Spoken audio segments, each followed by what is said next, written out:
ዳንኤል በባቢሎን እንዲሰለጥን ተደረገ። የይሁዳ ንጉሥ ኢዮአቄም በነገሰ በ3ኛው ዓመት የባቢሎን ንጉሥ ናቡከደነፆር ወደ ኢየሩሳሌም መጥቶ ከበባት።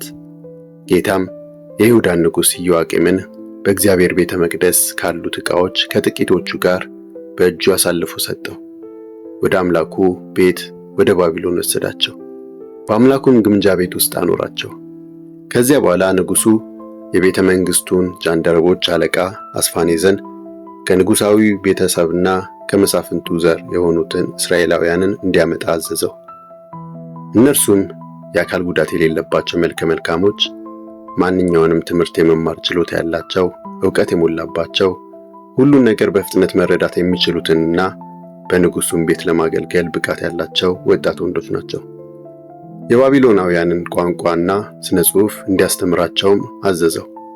ንጉሡም በየዕለቱ የሚበሉትን ምግብና የሚጠጡትን የወይን ጠጅ ከንጉሡ ማዕድ ድርጎ እንዲሰጣቸው አደረገ። ለ3 ዓመት ከሰለጠኑ በኋላ በንጉሡ አገልግሎት ላይ የሚሰማሩ ናቸው። ከእነዚህም መካከል ከይሁዳ የመጡት ዳንኤል፣ አናንያ፣ ሚሳኤልና አዛርያ ነበሩ። የጃንደረቦቹ አለቃም አዲስ ስም አወጣላቸው። ዳንኤልን ብልጣሶር፣ አናንያን ሲድራቅ፣ ሚሳኤልን ሚሳቅ፣ አዛርያን አብደናጎ ብሎ ጠራቸው። ዳንኤል ግን በንጉሡ ምግብና የወይን ጠጅ እንዳይረክስ ወሰነ። በዚህ መንገድ ራሱን እንዳይረክስም የጃንደረቦቹን አለቃ ፈቃድ ጠየቀው። እግዚአብሔርም ለዳንኤል በጃንደረቦቹ አለቃ ፊት ሞገስና መወደድን ሰጠው።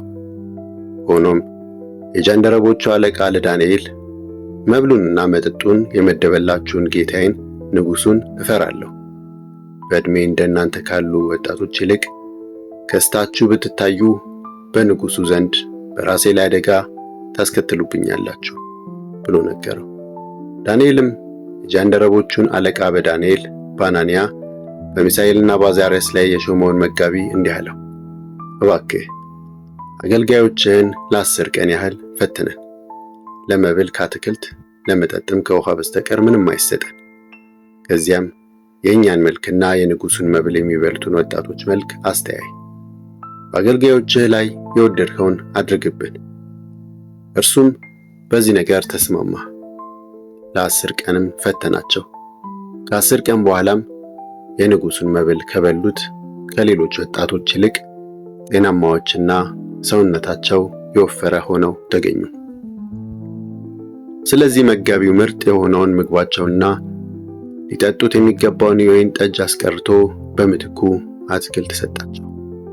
እግዚአብሔር ለእነዚህ 4 ወጣቶች በማንኛውም ስነ ጽሑፍና ትምህርት ዕውቀትንና ማስተዋልን ሰጣቸው። ዳንኤልም ማንኛውንም ራእይና ሕልም የመረዳት ችሎታ ነበረው። ወደ እርሱ እንዲመጡ ንጉሡ የወሰነው ጊዜ ሲደርስ የጃንደረቦቹ አለቃ ወደ ናቡከደነፆር አቀረባቸው። ንጉሡም ባነጋገራቸው ጊዜ ከመካከላቸው እንደ ዳንኤል፣ አናንያ፣ ሚሳኤልና አዛርያ ያለ ከቶ አልተገኘም። ስለዚህ በንጉሡ አገልግሎት ላይ ተሰማሩ። ንጉሡ በጠየቃቸው በማንኛውም የጥበብና የማስተዋል ጉዳይ በመላ ግዛቱ ካሉት አስማተኞችና ድግምተኞች ሁሉ 10 እጅ በልጠው አገኛቸው። ዳንኤልም ንጉሥ ቂሮስ እስከነገሰበት እስከ መጀመሪያው ዓመት ድረስ እዚያው ቆየ።